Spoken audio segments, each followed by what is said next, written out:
PlumeImpactor, open source iOS sideloading made easy. Hey everyone, welcome back to the channel. Today we're looking at PlumeImpactor, a newly released open source sideloading tool that's getting a lot of attention in the iOS community. PlumeImpactor lets you sign and sideload IPA files on iOS 9 and above, plus tvOS, using a free Apple ID.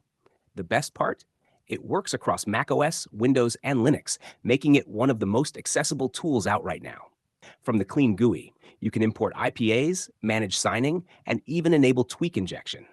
It mirrors popular tools like Sideloadly, with features such as automatic App Store update disabling and ElleKit tweak support. Like other free ID tools, apps are signed for 7 days and limited to 3 apps per device unless you have a paid developer account.